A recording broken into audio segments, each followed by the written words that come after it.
जय हिंद प्यारे बच्चों। कक्षा 8वीं संस्कृत की कक्षा में आपका हार्दिक स्वागत है। बच्चों, आज हम करेंगे संस्कृत का पाठ 6। सबसे पहले हम शब्दों के अर्थ से परिचित होंगे, जो कि इस प्रकार से हैं।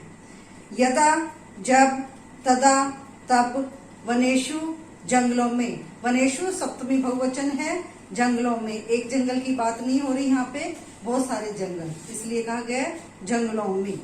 गुहासी, गुफाओं में, ये भी सप्तमी बहुवचन है। गुहासु। अत्र, यहाँ अवयव शब्द है। अत्र, मैंने अवयव के बारे में पहले बता दिया था। जो शब्द पुल्लिंग वाक्य और स्त्रीलिंग वाक्य में न अपने रूप को ना बदले, उसे हम अवयव कहते हैं या अविकारी भी कहते हैं। अविकारी का अर्थ है जिसमें किसी प्रकार का कोई विकार ना हो। अन्यत्र, कहीं और। अधुना, अब। अन्वेषणम, खोज। स्वक्षे, अपने अक्ष पर। संघनेन, मेल से। षटकयानेन, बैलगाड़ी से। इतर, अलावा। इतर, अलावा। ऊपरी, ऊपर। इदानीम, अब हम करेंगे पाठ 6, जो कि संस्कृत में है, और उसका हिंदी अनुवाद करेंगे। प्रस्तुत पाठ में भारतीय वैज्ञानिकों के बारे में बताया गया है। पाठ का हिंदी अनुवाद इस प्रकार से है। भारतम ज्ञान विज्ञान कारणादेव जगत गुरो पदे विराजते। भारत देश ज्ञान विज्ञान के कारण पूरे संसार में जगत गुरु के पद पर सुशोभित है। यदा संसारे, जबकि संसार में। जना वनेषु गुहासु वसंती, जबकि संसार में लोग। वनेषु, जंगलों में। गुहासु, गुफाओं में रहते हैं। वसंती, सम, रहते थे। जब भी लट लकार के साथ सम का प्रयोग होता है तो वह वाक्य भूतकाल का बन जाता है। गुफाओं में रहते थे। तदा भारते सिंधु नदी तटे विकसिता आसीत्, तब भारत सिंधु नदी के किनारे स्थित था। तदा अत्र जना नगरेषु वसंती सम, तब यहाँ पर लोग नगरों में रहते थे। यदा अन्यत्र जनानाम अक्षर ज्ञानम अपि नासीत्, यदा, जब। अन्यत्र, दूसरी जगह। जनानाम, लोगों को। अक्षर ज्ञानम अपि, अक्षरों का ज्ञान भी। न आसीत्, नहीं था। तदा, तब। अत्र जना, यहाँ पर लोग। संस्कृत भाषा व्यवहरन्ति सम, व्यवहरन्ति सम, संस्कृत भाषा में व्यवहार करते थे। संस्कृत भाषा में अपने विचारों का आदान प्रदान करते थे। तदा संसार से प्राचीन ग्रंथ से ऋग्वेद से रचना जाता। तदा, तब। संसार से, संसार के। प्राचीन ग्रंथ ऋग्वेद की रचना हुई। ग्रंथ से में भी षष्ठी विभक्ति है। षष्ठी विभक्ति एक वचन, और ऋग्वेद से में भी षष्ठी विभक्ति एक वचन। मैंने आपको पहले ही बताया था कि अकारांत शब्द रूप की पहचान होती है जिस शब्द के अंत में ए की ध्वनि सुनाई दे। ग्रंथ, ग्रंथ का अंतिम जो स्वर की ध्वनि है ए है। गैर, न, थे, ए।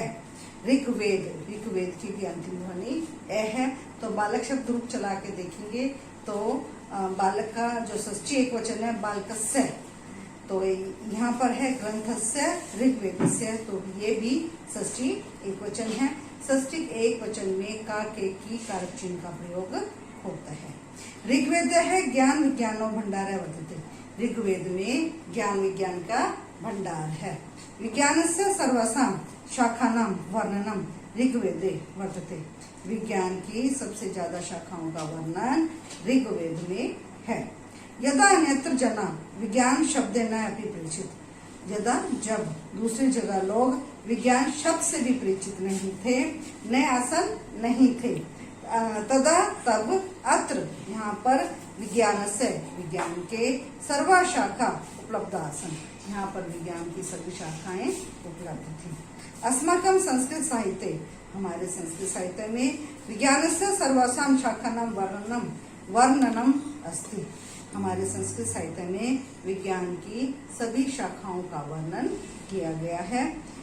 पुरा काले, प्राचीन काल में। संस्कृतम वार्तालापस्य भाषा आसीत्, प्राचीन काल में संस्कृत ही एक दूसरे से बातचीत करने की भाषा थी। अतः विज्ञान से सर्वे ग्रंथा संस्कृते एव लिखिता, इसलिए विज्ञान के सभी ग्रंथ संस्कृत भाषा में ही लिखे गए हैं। संस्कृत साहित्य में आयुर्वेद, शल्य चिकित्सा, पशु चिकित्सा, बोर्न विज्ञानम, सैन्य विज्ञानम, रसायन विज्ञानम, वनस्पति विज्ञानम, भूगर्भ विज्ञानम, अंतरिक्ष विज्ञानम, वास्तुशास्त्र, धनुर्विज्ञानम, यांत्रिकी विज्ञानम, गणितम, रतन विज्ञानम, ज्योतिर्विज्ञान आदि सन्ति। संस्कृत साहित्य में कौन कौन से शास्त्र उपलब्ध है? संस्कृत साहित्य में आयुर्वेद, शल्य चिकित्सा, पशु चिकित्सा, बोर्न विज्ञान, सैन्य विज्ञान, रसायन विज्ञान, वनस्पति विज्ञान, भूगर्भ भूमि के अंदर का जानकारी देने वाला विज्ञान, अंतरिक्ष विज्ञान, वास्तुशास्त्र से हमें पता चलता है कि किस दिशा में कौन सा किस देव का स्थान है, धनुर्विज्ञान, यांत्रिकी विज्ञान, गणित विज्ञान और ज्योतिर्विज्ञान आदि सभी साहित्य संस्कृत में उपलब्ध हैं। आर्यभट्ट है, वराह मिहिर, कनाद, ब्रह्मगुप्त, पराशर, सुश्रुत, चरक, शालिहोत्र, नागार्जुन आदि ऋषि विज्ञान के आदि ऋषियों ने विज्ञान के नए नए सिद्धांत बताए हैं। अधुना वैज्ञानिका यानी सूत्राणी यानी सिद्धांतानी च प्रतिपादिता सन्ति।